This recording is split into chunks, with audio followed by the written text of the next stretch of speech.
नमस्कार, good morning. आप देख रहे हैं इंडिया वॉइस और मैं हूं आपके साथ प्रज्ञा मिश्रा। बुलेटिन की शुरुआत करेंगे, लेकिन सबसे पहले बात कर लेते हैं इस वक्त की बड़ी खबर से। सीएम योगी आदित्यनाथ का आज लखनऊ दौरा। राउंड टेबल सम्मेलन समृद्धि में शामिल होंगे सीएम। गोमती नगर के ताज होटल में सुबह 10 बजे कार्यक्रम होगा। सीएम करेंगे युग तुलसी के जन्म शती वर्ष का उद्घाटन।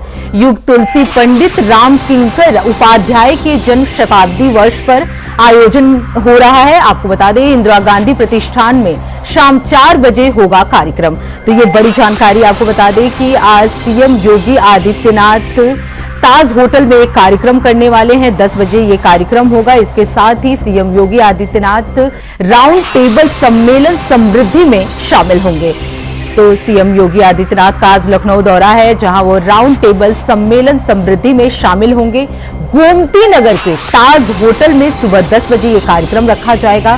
सीएम इस युग तुलसी के जन्म शती वर्ष का उद्घाटन करेंगे। आपको बता दें कि युग तुलसी पंडित राम किंकर उपाध्याय के जन्म शताब्दी वर्ष पर आयोजन किया जा रहा है। इंदिरा गांधी प्रतिष्ठान में शाम 4 बजे ये कार्यक्रम किया जाएगा।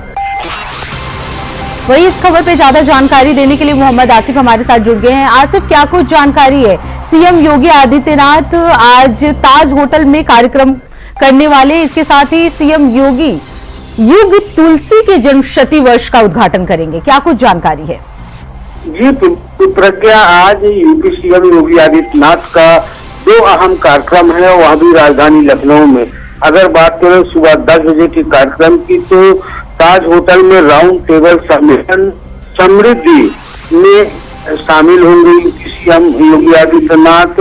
और उसके बाद शाम को 4 बजे सीएम युग तुलसी के जन्म शती वर्ष का उद्घाटन करेंगे। तुलसी पंडित राम किंकर उपाध्याय के जन्म शताब्दी वर्ष पर आयोजन हो रहा है और यह कार्यक्रम इंदिरा गांधी प्रतिष्ठान में शाम 4 बजे होगा।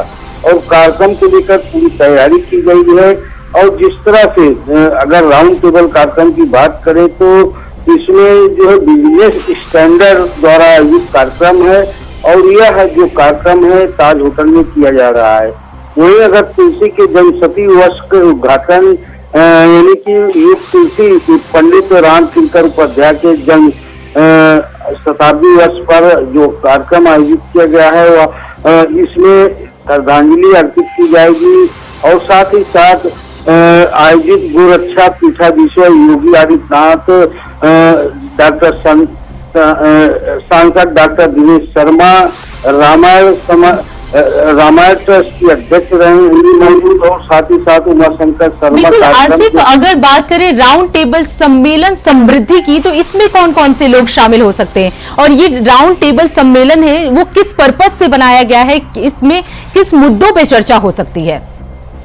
देखिए, इसमें राउंड टेबल सम्मेलन कार्यक्रम का मुख्य उद्देश्य है कि किस तरह जो है निवेश किया जाए यूपी में और किस तरह जो है बिजनेस स्टैंडर्ड को बढ़ावा दिया जाए।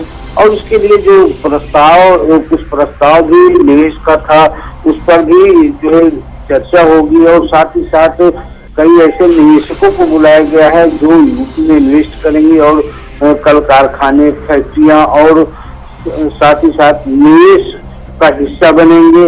उद्योग से जुड़े लोगों को यहाँ बुलाया गया है, जिससे यूपी में जो इकोनॉमी है उसको बढ़ाया जा सके। बिल्कुल आसिफ, अगर निवेश की बात की जाए तो वैसे भी यूपी जो है वो काफी आगे चल रहा है निवेश के मामले में। बाहर से जितने भी उद्यमी आते हैं वो यूपी में निवेश कर रहे हैं। लेकिन अगर बात की जाए इस राउंड टेबल सम्मेलन में, तो इस सम्मेलन में सबसे अलग जो निवेश का क्राइटेरिया होगा वो क्या होगा? देखिए, सबसे पहला मकसद यह है यूपी सीएम योगी आदित्यनाथ का, योगी सरकार का, कि ज्यादा से ज्यादा निवेश बढ़ेंगे तो ज्यादा विकास यूपी का होगा। साथ ही साथ जो बेरोजगारी है उसे दूर करने में भी कहीं न कहीं बड़ी उपलब्धि हासिल होगी, क्योंकि कल कारखाने और निवेश के संसाधन अगर यहाँ पर स्थापित किए जाएंगे तो इससे कहीं न कहीं जो है एक बड़ी उपलब्धि मानी जाएगी। और राउंड टेबल में जिस तरह से निवेशक और निवेश जुटने वाले हैं, इसमें एक चर्चा होगी किस तरह जो है इंफ्रास्ट्रक्चर खड़ा किया जाए, किस तरह जो है जो निवेशक हैं उनकी सुरक्षा व्यवस्था का ध्यान दिया जाएगा और साथ ही जो है उनको कितनी सुविधाएं मुहैया कराई जाएगी निवेशकों को, इस पर भी पूरी चर्चा होगी। और यूपी सीएम योगी आदित्यनाथ जो है निवेशकों के साथ एक संवाद भी स्थापित करेंगे। जी प्रज्ञा। बिल्कुल आसिफ, अगर निवेश की ही केवल बात की जाए तो अगर पहले जितने भी उद्यमी, अभी जैसे कुछ दिन पहले, जैसे अगर कल की बात की जाए तो यूएस की एक कंपनी है जो यूपी में पहला ऐसा होगा जिसमें रिवॉल्वर सप्लाई की भी बात की गई है। तो क्या इस तरह से हथियारों को भी सप्लाई करने या इस तरह के भी कोई जो भी सुरक्षा को लेकर भी कोई निवेश की बात हो सकती है? देखिए प्रज्ञा, जिस तरह से जो है निवेश की अगर बात करें तो चाहे हथियार सप्लाई का मामला हो, चाहे इंपोर्ट एक्सपोर्ट का मामला हो, या फिर कल कारखाने लगाने का, इन सब बातों को ध्यान में रखते हुए योगी सरकार काम कर रही है। और ज्यादा से ज्यादा इन्वेस्टर यूपी में अपने पैर जमाएं और बिजनेस करें, यही मुख्य उद्देश्य है। और इसी उद्देश्य को पूरा करने के लिए जिस तरह से राउंड टेबल कार्यक्रम का आयोजन किया गया है, जिसमें निवेशकों के साथ एक अहम चर्चा होगी और किस तरह जो है व्यापार को बढ़ावा मिल सके। बिल्कुल आसिफ, किस तरह से यूपी में व्यापार को बढ़ावा मिल सकता है ये देखना बेहद दिलचस्प होगा। बहुत बहुत धन्यवाद आसिफ इस खबर पे ज्यादा जानकारी देने के लिए। बात कर लेते हैं एक और बड़ी खबर की। पीएम मोदी जिनपिंग की आज मुलाकात होगी। बटोगे तो कटोगे नारे पर बोले Akhilesh, fake encounter number 1 BJP सरकार है। अखिलेश ने आगे ये भी कहा कि जिस तरह से फेक एनकाउंटर करके बीजेपी नंबर 1 सरकार बन गई, वहीं प्रियंका गांधी भी आज नामांकन दाखिल करेंगी। तो ये 3 बड़ी खबर आपको हम बता दें कि आज पीएम मोदी जो है वो जिनपिंग से मुलाकात करेंगे। उसके साथ ही अखिलेश यादव का एक और बयान आया है जिसमें उन्होंने बटोगे तो कटोगे के नारे दिए हैं। इसके साथ ही प्रियंका गांधी का भी एक दौरा है जिसमें नामांकन दाखिल करेंगे। अब बात कर लेते हैं मैनपुरी की। मैनपुरी से एक इस वक्त की बड़ी खबर आपको बता दें। पीआरडी के जवानों की ड्यूटी के नाम पर वसूली की जा रही है। 500 रुपए से लेकर 1000 तक की वसूली की गई है। वहीं जिला कमांडर श्याम मिश्रा कहते हैं कि वसूली जिला कमांडर के डेटा से हुआ है। वायरल पीआरडी जिला कमांडर ऑनलाइन रुपए लेते हुए पकड़े गए। आपको बता दें विकास भवन कमांडर दफ्तर से लगाई जाती है ड्यूटी।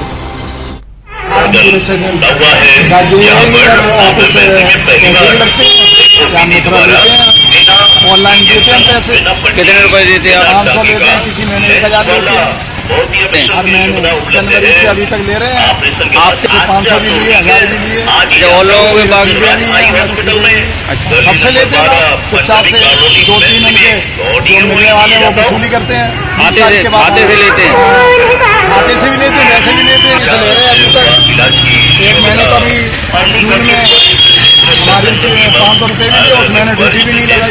बहुत लोगों से लेते हैं, बहुत लोग देते हैं, बेचारे गरीब आदमी बहुत देते हैं। कोई अपना पैसे कुछ नहीं, सिर्फ दलाली करते हैं, नेताओं का नाम लेकर डरवा देते हैं। पे ज्यादा जानकारी देने के लिए मुकेश कुमार हमारे साथ जुड़ चुके हैं। मुकेश, क्या कुछ जानकारी है? जिस तरह से 500 रुपए लेते हुए ये जो कमांडर है वो पकड़े गए, तो क्या कुछ जानकारी है?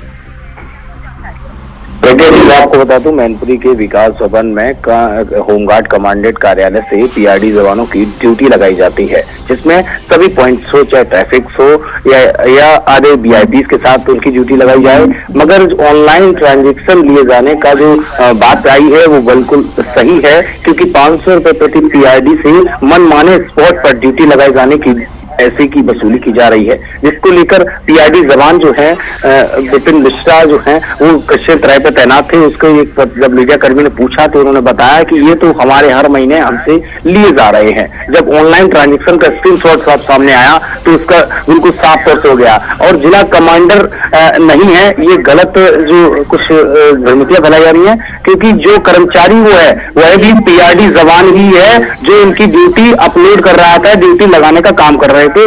श्याम श्याम मिश्रा लगातार काफी लंबे समय से इनकी कुर्सी पर तैनात हैं और ड्यूटी कर रहे हैं, जिसको लेकर कई बार सवाल उठे हैं, मगर आज दिन तक उन पर कार्रवाई नहीं हुई है। अब देखना यह है कि ये सोशल मीडिया पर जिस तरीके के जो अवैध वसूली का वीडियो और स्क्रीनशॉट वायरल हो रहे हैं, अब देखना यह है कि जिला कमांडेंट इस पर क्या कार्रवाई करते हैं। बिल्कुल मुकेश, लेकिन ये जो आपने भी बोला है कि इससे पहले ड्यूटी भी वही लगाते थे, 500 रुपए की वसूली का ये वीडियो भी वायरल हो गया, लेकिन प्रशासन की तरफ से अभी तक कोई कार्रवाई नहीं की गई है। तो ये क्या मतलब इससे पहले भी ये घटना हो चुकी है या अभी जब वीडियो वायरल हुआ है तब ये सारी चीजें सामने आई हैं? नहीं प्रज्ञा जी, इससे पहले भी एक बार मामला सामने आया था जिस पर शायद प्रशासन ने कार्रवाई भी की थी। श्याम मिश्रा जी को इस पद से हटा दिया गया था, मगर कुछ दिन बाद उसी पद पर उनको दोबारा से नियुक्ति दे दी है। विकास भवन में ड्यूटी करने लगे हैं वापस। लेकिन ये ऑनलाइन वाली जो वसूली है, ये स्क्रीनशॉट आने के बाद ही क्लियर हुई है, क्योंकि मैनपुरी में 1 सैकड़ा से अधिक पीआरडी जवान हैं, जिसमें 12-14 थाने हैं और यातायात चौक चौराहों पर हो, चाहे न्यायालय के अंदर ड्यूटी हो या एसडीएम कोर्ट के बाहर हो, यानी जितने भी वीआईपी स्पॉट हैं उन पर पीआईडी जवान और होमगार्ड की ही ड्यूटी लगाई जाती है और जो वसूली है इसका खुलासा हो गया है। बिल्कुल मुकेश, क्योंकि जिला कमांडर श्याम मिश्रा, आपने बताया कि कुछ दिन पहले भी उन्होंने इस तरह से काम किया था, जिसके बाद उन पे कार्रवाई हुई थी, उन्हें पोस्ट से हटाया गया था, लेकिन दोबारा उनको ये पोस्ट देने का क्या मतलब था? क्योंकि उसके बाद फिर ये घटना सामने आ गई, तो क्या प्रशासन की तरफ से अभी तक कोई कार्रवाई नहीं किया गया? प्रज्ञा जी, आपको बता दूं, एक वो कहावत है कि अपनों पे मेहरबानी, दूसरों पे कार्रवाई। यह कहावत बिल्कुल ठीक यहाँ बैठती है। लगता है कि जो जिले के अधिकारी हैं उनके शायद चाहते हैं श्याम मिश्रा जी, इसलिए कुछ दिन दिखावटी के तौर पर उनको हटा दिया गया, मगर कुछ दिन बाद वहीं उसी सीट पर बैठा दिया गया, जिससे क्योंकि लगातार वसूली का जो कारनामा है वो लगातार हो रहा था और उसको कोई जान न पाए, इसलिए एक ही व्यक्ति को बार बार उसी सीट पर बैठाया जाता है। बिल्कुल मुकेश, अगर इस ऑनलाइन वसूली की बात की जाए तो ये खबर कब सामने आई और एक्शन कब लिया जाएगा? जी कल ही प्रकाश में आया, क्योंकि सोशल मीडिया के जरिए ये वायरल हो रहा है और ये काफी सभी प्लेटफॉर्मों पे वायरल किया जा रहा है। लेकिन जो होमगार्ड कमांडर की बात आ रही है, ये श्याम मिश्रा खुद एक पीआरडी जवान है। ये गलत इंफॉर्मेशन जो है वो पूर्ण रूप से फ्लैश की गई है। जिस व्यक्ति ने भी इसको चलाया है, दिखाया है, ये पूर्ण रूप से गलत। वो कमांडर नहीं है, वो खुद में एक पीआरडी जवान है। जी बिल्कुल मुकेश, बहुत बहुत धन्यवाद इस खबर पे ज्यादा जानकारी देने के लिए।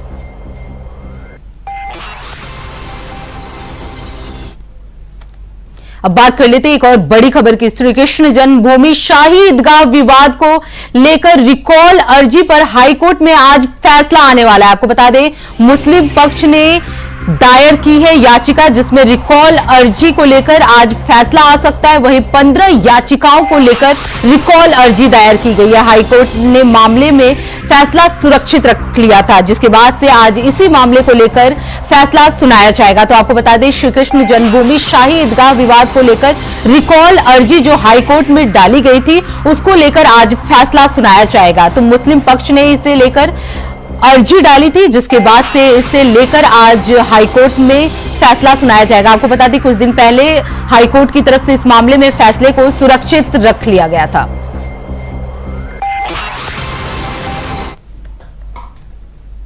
अब बात करते हैं अगली खबर की। दिल्ली की जामिया यूनिवर्सिटी में हंगामा हुआ है। आपको बता दें कि दिवाली प्रोग्राम के दौरान जमकर बवाल हुआ है, जिसमें एबीवीपी छात्रों का आरोप है कि मुस्लिम छात्रों ने धक्का मुक्की की। कई कार्यकर्ताओं को इस दौरान चोट भी आई। आपको बता दें कि एबीवीपी ने ही दिवाली कार्यक्रम का आयोजन किया था, जिसके बाद मुस्लिम जो स्टूडेंट थे उन्होंने धक्का मुक्की की, जिसके बाद कई कार्यकर्ताओं को चोट भी आई। तो ये बड़ी जानकारी आपको दिल्ली जामिया यूनिवर्सिटी की बता दें, जहां दिवाली के प्रोग्राम के दौरान जमकर बवाल हुआ है।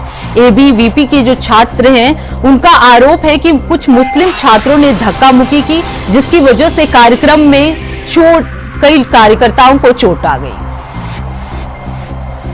वहीं इस खबर पे ज्यादा जानकारी देने के लिए हमारे साथ नितिन चौधरी जुड़ गए हैं। नितिन, क्या कुछ जानकारी है? जिस तरह से दिल्ली की जामिया में दिवाली का जो प्रोग्राम रखा गया था, उसको लेकर बवाल मच गया है, क्योंकि जो एबीवीपी के छात्र हैं उनका आरोप है कि मुस्लिम छात्रों ने इस प्रोग्राम के दौरान हंगामा किया। क्या कुछ जानकारी है? देखिए बिल्कुल बता दें कि जिस तरीके से दिल्ली के अंदर एबीपी के जो छात्र थे वो जो है दिवाली का जो एक प्रोग्राम बना रहे थे, लेकिन वहां पर जब मुस्लिम समुदाय के लोग आए तो उसमें जो है धक्का मुक्की देखने को मिली थी। लेकिन लगातार जिस तरीके से जामिया यूनिवर्सिटी जो है एक पूरी तरीके से आतंक का गढ़ बना हुआ है और साथ ही इसमें आए दिन जो है कुछ ना कुछ लड़ाई झगड़े होते रहते हैं। लेकिन अब देखना यही था कि जिस तरीके से एबीपी के छात्र जो है अपना दिवाली का सम्मेलन का प्रोग्राम यहाँ पर बना रहे थे और साथ ये भी कहा जाता है कि लगातार की जिस तरीके से जो है यहाँ पर आए दिन जो है एबीपी के छात्र और मुस्लिम समुदाय के लोगों के बीच में इसमें झगड़ा देखने को मिला था। लेकिन पुलिस प्रशासन की तरफ से जब दोनों लोगों को जो समझा बुझा के जो है अलग कर दिया था, लेकिन उसके बाद एबीपी के जो छात्र थे उन्होंने जो है FIR की मांग की, उन पर कड़ी सुरक्षा की मांग की है कि जिस तरीके से यूनिवर्सिटी के अंदर ये लोग आए हैं, किस कारणों से लोग बढ़े हैं। लेकिन साथ ये भी देखा जाता है कि आखिरकार तमाम इसमें जो मुद्दे थे और लगातार जब प्रोग्राम वहाँ पर बन रहा था प्रोफेसर की तरफ से भी इसमें FIR दर्ज कराई गई है। जी बिल्कुल नितिन, अभी आपने बताया कि FIR दर्ज कराई गई है, तो किन स्टूडेंट पे FIR दर्ज कराई गई है? क्या एबीवीपी का कोई प्रेसिडेंट वहां मौजूद था, या अगर बात करें कि मुस्लिम छात्रों में जो लोग थे उसमें कौन सा मुख्य आरोपी रहा, या कुछ इस तरह की जानकारी? देखिए बिल्कुल बता दें कि जिस तरीके से एबीपी के छात्र थे और तमाम जो संघ है वहाँ पर जो प्रेसिडेंट थे, तो लगातार इसमें जो है प्रोग्राम इन लोगों ने जो है मुस्लिम के साथों में मनाया जा रहा था यूनिवर्सिटी में, जामिया में। लेकिन उसके बाद तो साफ यही कहा जाता है कि आखिरकार इस प्रोग्राम में मुस्लिम समुदाय के लोगों को जब पढ़ने की इजाजत नहीं दी गई थी तो मुस्लिम समुदाय के लोग उसमें जबरदस्ती घुसे थे और साथ ही उसमें जब आमने सामने दोनों ही एबीपी और मुस्लिम समुदायों के बीच में जब धक्का मुक्की का मामला सामने आया तो जब तमाम लोगों के सीसीटीवी फुटेज वहां पर खंगालने लगी पुलिस, तो लगातार देखा जा रहा था कि जो झगड़े की यूनिवर्सिटी जो है जामिया इस्लामिया जो यूनिवर्सिटी बनी हुई है, एक झगड़े की यूनिवर्सिटी है, क्योंकि इसमें आए दिन जो है लगातार झगड़े वगैरह होते हैं और साथ ही प्रशासन की तरफ से पहले भी अलर्ट कर दिया गया था और साथ एबीपी के जो छात्र थे उनकी तरफ से भी पहले पुलिस प्रशासन को ये इजाजत दी गई थी कि वो ये जो है यहाँ पर दिवाली प्रोग्राम मना रहे हैं, दिवाली मिलन समारोह था। और इसमें इस तरीके की इजाजत किसने दी है, क्योंकि प्रोफेसर की तरफ से जो दिल्ली यूनिवर्सिटी के प्रोफेसर हैं उन्होंने भी इसी बात को कहा है कि आखिरकार ये प्रोग्राम जो हो रहा था तो एबीपी के छात्र इन प्रोग्राम को करा रहे हैं, लेकिन उसके बाद भी लगातार इस वजह समुदाय के लोग अंदर आए हैं तो इसमें किसने इजाजत दी, क्योंकि उसमें पूरी तरह से जो है तमाम पुलिस प्रशासन जो है पूरे पहलू से जांच कर रहा है और जांच करने के बाद जो भी कार्रवाई होगी इस पर कार्रवाई की जाएगी। बिल्कुल नितिन, अभी आपने बताया क्योंकि दिवाली का प्रोग्राम था, मुस्लिम स्टूडेंट को जो है अलाउ नहीं किया गया था, लेकिन अगर बात की जाए कि यूनिवर्सिटी में अगर कोई प्रोग्राम होता है तो वो सारे स्टूडेंट के लिए इक्वल होता है, तो आखिर ऐसी क्या रीजन थी कि मुस्लिम लोगों को मना किया गया था? शायद ये रीजन भी हो सकता है धक्का मुक्की, या जो मुस्लिम छात्र हैं उनमें भी इस बात की नाराजगी हो? देखिए बिल्कुल लगातार देखा जाता है कि एबीपी के जो छात्र थे वो दिवाली मिलन जो समारोह था उसको मना रहे थे, लेकिन उसके बाद ये है कि मुस्लिम समुदाय के जो लोग आए थे तो उसमें जो धक्का मुक्की हुई थी किसी चीज को लेकर इनकी कहा आपस में जो झगड़े का विवाद था ये बन गया था दोनों तरफ से, क्योंकि पहले से ही लगातार इस्लामिया में जो है आखिरकार इस तरीके के मामले देखने को मिलते हैं, क्योंकि आए दिन जो है। बिल्कुल बिल्कुल, बहुत बहुत धन्यवाद नितिन इस खबर पे ज्यादा जानकारी देने के लिए। अब बात कर लेते हैं एक और बड़ी खबर की। यूपी के उपचुनाव से जुड़ी ये बड़ी खबर आपको बता दें कि आज बीजेपी की लिस्ट जो है वो आ सकती है। कैबिनेट मंत्री संजय निषाद ने भी वहां डेरा डाला है। संजय निषाद ने जेपी नड्डा के साथ बैठक की है। 2 सीटों पर अड़े कैबिनेट मंत्री संजय निषाद। तो ये आपको बड़ी जानकारी बता दें कि 2 सीट को लेकर संजय निषाद अड़े हुए हैं, जिसको लेकर आज उन्होंने कैबिनेट मंत्री के साथ बैठक भी की। आपको बता दें जेपी नड्डा भी इस बैठक में मौजूद थे। तो आज बीजेपी इसी मामले को लेकर लिस्ट जारी कर सकती है। तो यूपी उपचुनाव से जुड़ी ये बड़ी खबर आपको बता दें कि आज बीजेपी की लिस्ट आ सकती है, जिसको लेकर जो कैबिनेट मंत्री संजय निषाद है उन्होंने वहां डेरा डालकर बैठ गए हैं। इसके साथ ही संजय निषाद ने जेपी नड्डा से भी मुलाकात की है। बता दें आपको कि जो संजय निषाद हैं वो 2 सीटों की मांग कर रहे हैं। तो यूपी उपचुनाव से ये बड़ी जानकारी, बड़ी अपडेट आपको हम बता दें कि आज बीजेपी उम्मीदवारों की लिस्ट जो है वो जारी कर सकती है। हालांकि जो कैबिनेट मंत्री संजय निषाद है वो 2 सीट को लेकर डिमांड कर रहे हैं। अब देखना ये होगा कि बीजेपी किन किन कैंडिडेट को उतारती है। तो ये बड़ी जानकारी आपको बता दें, यूपी उपचुनाव से जुड़ी ये बड़ी जानकारी है, जहां बीजेपी आज लिस्ट जारी कर सकती है अपने प्रत्याशियों की। वहीं कैबिनेट मंत्री जो संजय निषाद हैं वो भी लगातार बैठकें कर रहे हैं। जेपी नड्डा के साथ वो बैठक कर रहे हैं। 2 सीट को लेकर उनकी मांग है। तो बीजेपी आज अपने उम्मीदवारों की लिस्ट जारी कर सकती है। यूपी में उपचुनाव होने वाला है, जिसको लेकर तैयारियां जो हैं वो पूरी तरह से कंप्लीट हो चुकी हैं।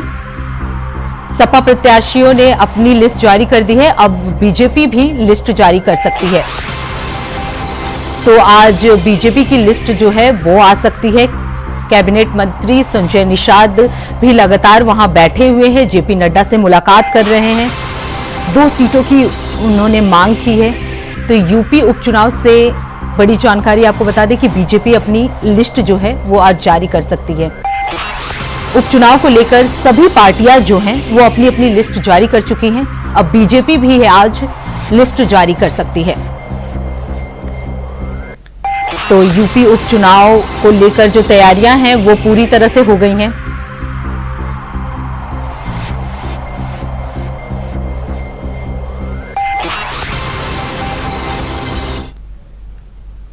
अब बात करते हैं अगली खबर की। खबर ग्रेटर नोएडा से है, जहां फॉर्च्यूनर कार में भीषण आग लग गई, जिसमें जलकर एक युवक की मौके पर ही मौत हो गई। वहीं गाड़ी सड़क से करीब 100 मीटर अंदर की ओर मिली, जिसकी वजह से कार में आग लगाकर हत्या की आशंका जताई जा रही है। आपको बता दें, पुलिस और स्थानीय लोगों ने युवक को निकालने का प्रयास किया।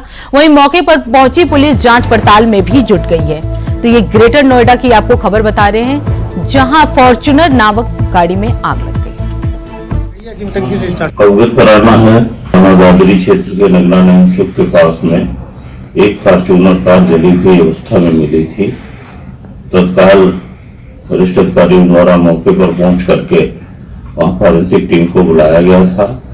कार के अंदर एक व्यक्ति की जली हुई अवस्था में बॉडी मिली थी, जिसकी पहचान संजय यादव निवासी नेहरू नगर गाजियाबाद के रूप में हुई थी।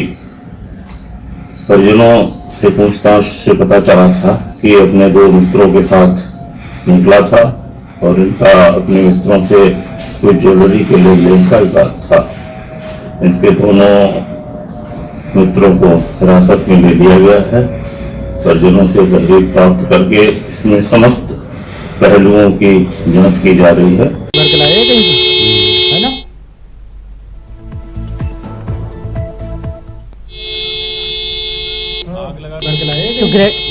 तो ग्रेटर नोएडा की ये तस्वीर आपको हम दिखा रहे हैं, जहां फॉर्च्यूनर कार में भीषण आग लग गई है। आप टीवी स्क्रीन पे देख सकते हैं कि किस तरह से ये फॉर्च्यूनर कार में भीषण आग लग गई है।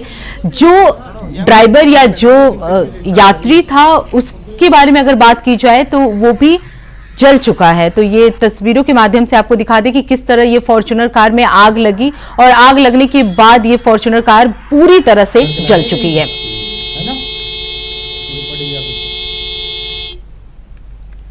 तो फिलहाल इस बुलेटिन में इतना ही। देश दुनिया की तमाम बड़ी खबरों के लिए देखते रहिए इंडिया वॉइस। तब तक के लिए नमस्कार।